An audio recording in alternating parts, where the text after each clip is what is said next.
El siguiente segmento tiene contenido o opinión.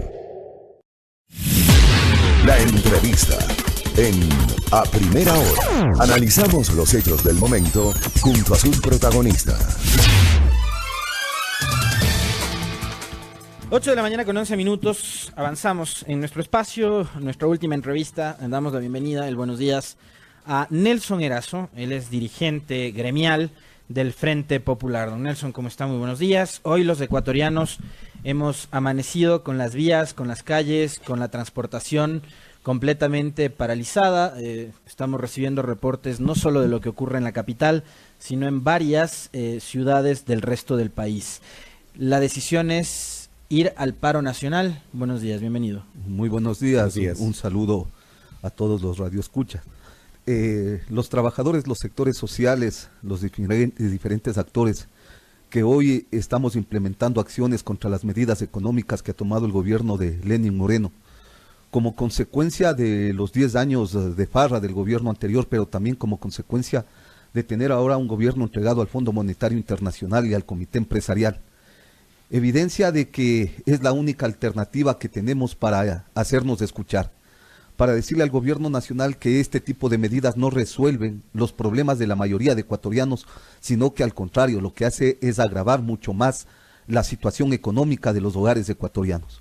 Y en ese marco es de que los diferentes sectores sociales estamos preparando lo que será la huelga nacional, lo que será el paro del pueblo y lo que serán las diferentes movilizaciones que tienen que desembocar en estas acciones que son las más elevadas que nos hemos planteado desde el lado de los trabajadores, desde el lado del movimiento indígena. Les van a decir que le están haciendo el juego al correísmo, ¿eh?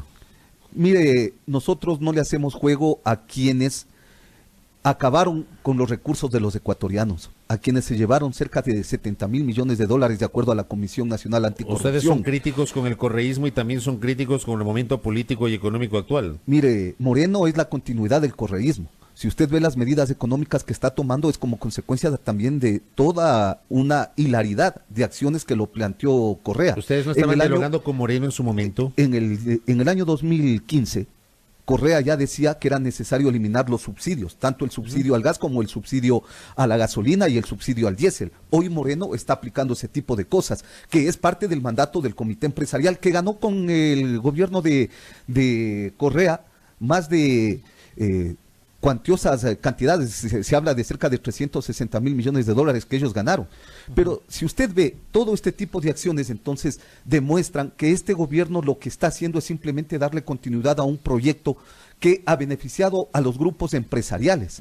Nosotros evidentemente que hemos discutido con Moreno, le entregamos un sinnúmero de propuestas, le dijimos cuáles son las alternativas a la crisis y en ninguna de ellas se tomó en cuenta. ¿Cuáles eran las alternativas que ustedes entregaron al presidente Moreno? Por ejemplo, ustedes pueden ver un elemento.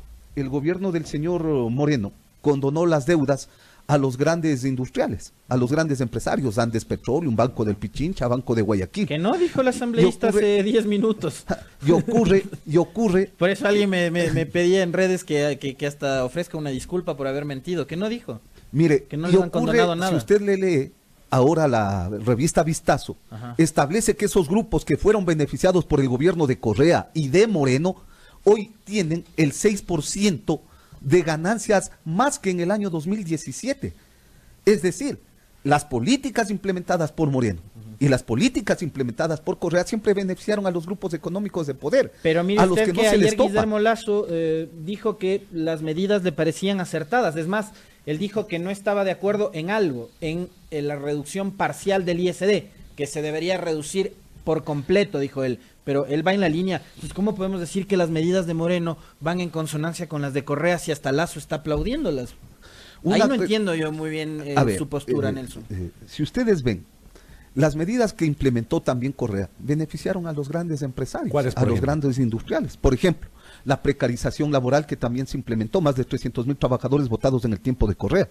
En el tiempo de Correa también hubo el tema de la condonación de deudas, multas de intereses, ¿no es cierto?, a los empresarios, a la banca, y también dentro de la misma seguridad social. Es decir, siempre se hicieron este tipo de cosas, no es que solamente Moreno lo ha hecho. Correa delineó el tema de que era el momento de eliminar el tema de los subsidios. Correa empezó con el tema de la concesión de las empresas estatales, por pero ejemplo, el tema de Pozorja. Lo mencionó, pero no lo hizo. No, el tema de Pozorja lo entregó al igual que Puerto Bolívar. Pero Pozorja no era una empresa estatal, pues, Nelson. Sí, pero es parte de los puertos, de los recursos nuestros, que se entregó sí, pero también. Entregó la operación a una empresa privada, sí, pero no era una empresa pública, pues. Ya, por eso, pero ¿cuál es el tema? Se empezó con la cuestión de las concesiones, que hoy se van afinando de mejor manera por parte del gobierno de Moreno. ¿Ustedes no creen en las alianzas público-privadas o en la coexistencia del Estado con el sector privado? Mire, si usted ve, la Asamblea Legislativa, en el tiempo del correísmo, aplicó este tipo de cosas de ir a la alianza público-privado, cuando nosotros planteamos la alianza público-comunitario, que era distinto, en donde la comunidad, las organizaciones populares, los sectores populares tengan acceso también a este tipo de beneficios. Pero los sectores populares no tienen los recursos que seguramente sí tienen los inversores privados, ¿o sí? Mire, cuando hay una política de Estado y fuera en beneficio de la gran mayoría del pueblo ecuatoriano, hubiese sido distinto una alianza entre el sector público, ¿no es cierto?, con el tema del campo. Pero eso no existe. Eso no hay. Ese tema es una asignatura pendiente de hace muchos años. Desde hace muchos y que años no se logró solucionar en los 10 años, y lo hemos dicho un montón de veces aquí. La asignatura pendiente de la década anterior tiene que ver con la agricultura. Pero, a ver, usted es crítico antes, es crítico hoy. Hoy, ¿por qué no había que eliminar los subsidios a las gasolinas extra, Ecopaís y al diésel? Porque el que va a ser afectado es el pueblo ecuatoriano. ¿Qué es lo que está diciendo la señora María Paula Romo? Si usted le escucha. Dice que van a ir a un diálogo con el sector de los transportistas, ¿no es cierto?, para que una de las alternativas sea el tema del incremento del precio de los pasajes. Y les lanza la pelotita a los gobiernos seccionales, a los gobiernos autónomos. ¿Quién elaboró también esa ley? Ustedes recordarán que lo aprobaron en el tema del correísmo, descargando la responsabilidad del transporte en el tema de los municipios, para que sean ellos los que digan cómo se debe manejar la tarifa de transporte. Pero no va a ser solo el tema de los pasajes, sí, pero va a ser también el tema de los fletes y el costo de los productos. Va a ser todo este tipo de cosas, pero yo solamente le estoy diciendo esto, porque usted ve entonces a quién se le carga finalmente el tema del incremento de los combustibles. A la ciudadanía. A la ciudadanía, pues, sí. A los sectores sociales, a los sectores populares. Pero nos preocupa otro dato. ¿Qué le preocupa? Nos preocupa otro dato, porque también estas medidas no es que finalizan aquí, siguen con las intenciones todavía de lo del tema del IVA y el tema del gas. ¿Usted cree que lo del IVA no es un asunto zanjado, que después del anuncio del martes el gobierno no lo va a dejar ahí? El objetivo y parte del acuerdo con el fondo es incrementar el IVA. Pero evidente, esos son los acuerdos no solamente con el Fondo Monetario Internacional, son acuerdos con el Comité Empresarial, son acuerdos con los empresarios.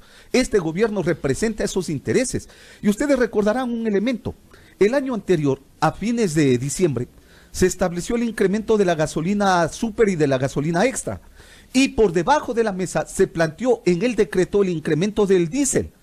Los sectores sociales rechazamos ese incremento, tuvieron que rectificar el decreto ejecutivo el 7 de enero. Que había incluido también el diésel. Claro, estuvo incluido también el diésel.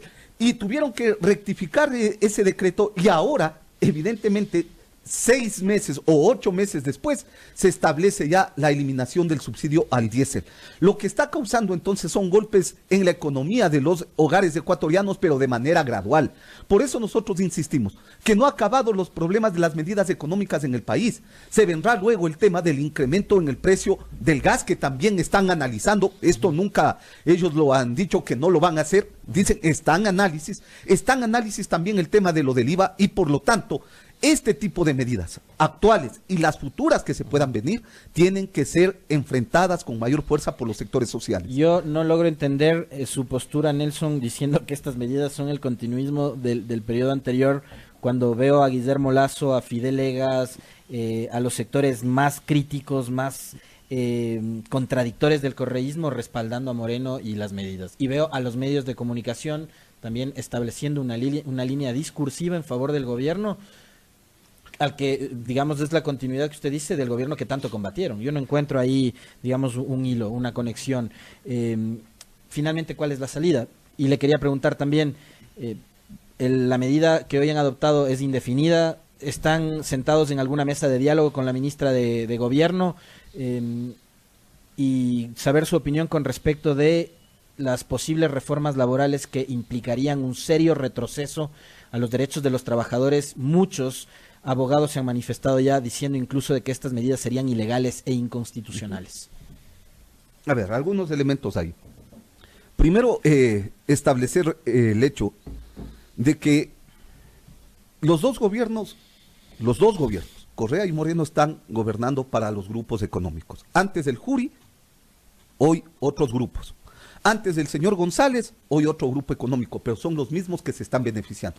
Los mismos que han sido los que han tenido grandes utilidades, los que han llenado sus chequeras en estos últimos 12 años. Y una muestra de eso es todo lo que nos dice la revista Vistazo, que sería bueno que lo revisemos, ¿no es cierto?, qué es lo que ha pasado en esta última década y qué es lo que está pasando en los momentos actuales. Por lo tanto, no hay tanta distancia entre lo uno y lo otro. Antes un gobierno autoritario, prepotente, que encarcelaba, hoy un gobierno que tiene un discurso, entre comillas, más dócil, pero que toma las mismas medidas en contra de los sectores sociales. Los grandes afectados estamos siendo los trabajadores y los pueblos del Ecuador. ¿Le parece a usted que es más dócil cuando les invitan a dialogar y no acogen ni una sola de sus propuestas? Por eso, es que esa es la confusión que le vota a la ciudadanía. Ustedes fueron parte del diálogo, ustedes fueron parte de los que dijeron votemos 7 veces sí, pero claro, respaldemos a Moreno, y hoy estamos con este escenario tan caótico. Ahí hay una lectura, desde mi punto de vista, suya errada. ¿Cuál? Nosotros planteamos efectivamente que era necesaria una consulta popular y votar 7 veces sí, para recuperar la justicia, para acabar con el Consejo de Participación que estaba al servicio de un solo partido, para que se democratice también las instituciones. ¿Sirvió esa consulta? Eso es así. ¿Sirvió esa consulta? Nosotros planteamos las 7 veces sí desde ese punto de vista, no desde el punto de vista de respaldarle a Moreno. Nosotros nunca le hemos respaldado. Su postura no era de respaldo al gobierno. No, a ningún rato.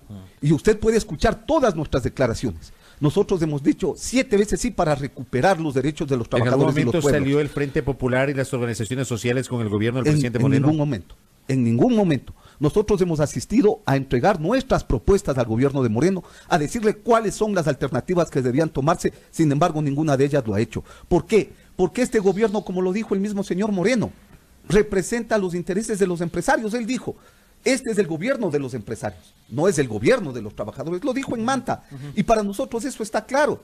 Y entonces no podemos tener acuerdo con un gobierno que no representa los intereses de las mayorías, que está entregado al Fondo Monetario Internacional, al igual que también a los grandes empresarios. Pero ustedes no se manifestaron. O sea, lo del Fondo Monetario no es que se lo hizo a escondidas ni de la noche a la mañana. Se conoció en febrero. Fue un tema público y vimos y presenciamos una marcha del 1 de mayo tibia. Absolutamente tibia de parte de los sectores de los trabajadores, que en otras jornadas, cuando se hablaba del ALCA, del TLC, de los posibles acuerdos comerciales, eran totalmente radicales. Hoy, tibios. Mire, usted va a ver cuál es la posición del movimiento sindical con el desarrollo de lo que va a ser la huelga general. ¿Ahora? No ahora. Hemos venido trabajando desde hace tiempo atrás. Ya se concretó el acuerdo con el fondo. Tenga la plena seguridad que desde mucho tiempo atrás hemos venido insistiendo en el tema de las medidas, de las acciones.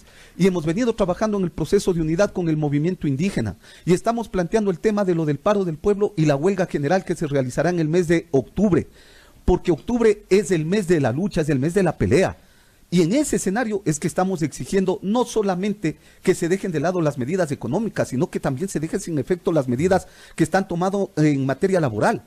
Porque estas medidas que toman en materia laboral no buscan resolver el tema del desempleo. Lo que van a hacer es precarizar aún más las condiciones de los trabajadores y trabajadoras del país. Se refiere a las medidas que muy tangencialmente fueron anunciadas por el presidente de la República la noche eso es una parte. Del martes. Eso es una parte, pero si ustedes ven, el Comité Empresarial, la Cámara de Comercio, entregó 40 propuestas a la Asamblea Legislativa que también van a ser discutidas. Pero también está entregado dentro de eso la propuesta del ministro del Trabajo. Es decir, hay todo un paquete en materia laboral que busca despojar de los derechos laborales a los trabajadores y trabajadoras del país, que nos están diciendo que es necesario ir a jornadas de 10 y 12 horas, en donde se establecen modalidades de contratos a prueba de 3 años, en donde pueden ser despedidos sin indemnización, en donde se está planteando contratos sin estabilidad laboral, en donde se elimina la jubilación patronal y se nos quiere hacer creer como gran cosa de que se cambia por un subsidio que pagarán las empresas en donde usted labore, que no será más allá del 2% del salario básico unificado cada vez que usted salga de las empresas. Es decir, los trabajadores nunca nos vamos a jubilar. En ese caso es que estamos planteando entonces la necesidad de que los distintos sectores sociales nos unifiquemos para enfrentar, como hemos señalado, en el mes de octubre, la gran huelga nacional. ¿Ya tienen día todavía o no? Mire, el día de hoy nos vamos a reunir nuevamente con la CONAIE, vamos a estar nuevamente con las centrales sindicales, los distintos sectores sociales, para delinear ya la ruta hacia lo que será la huelga nacional. Está planteado que el día de hoy empezarán acciones a partir de las 3:30 de la tarde en la ciudad de Quito con sectores de las mujeres también para exigir que el veto presidencial a la ley que se aprobó en contra del aborto, ¿no es cierto?, de las reformas al COIP. a las reformas al COIP, está planteado el día de mañana movilizaciones en Santo Domingo, Guayaquil, también habrá expresiones de esto en la ciudad de Quito. El 9 de octubre vamos a una gran jornada nacional de los diferentes sectores sociales que irá enrumbando ya el desembocar en la huelga nacional. Los compañeros de la CONAIE han planteado también que van acciones a mediados del mes de octubre y eso será el camino a desembocar en la gran huelga nacional. ¿El objetivo de la gran huelga nacional es cuál? ¿Detener la implementación de las medidas? Detener la reforma laboral, defender los intereses del pueblo ecuatoriano y votar abajo las medidas económicas que afectan a la gran mayoría de ecuatorianos. Correcto. Nelson, gracias por muy el tiempo. amable. Muy amable a usted. Muchas gracias. Importante conocer el criterio del Frente Popular a través de su presidente Nelson Erazo, una visión crítica en torno a la situación económica. Ratificado, todavía no está el día definido, pero octubre nos ha dicho será el mes en el cual se efectuarán las movilizaciones, la protesta, el paro nacional que Nelson Erazo ha referido conjuntamente con otras organizaciones sociales y sindicales. Gracias a nuestro invitado, 8 de la mañana con 26 minutos en la primera hora.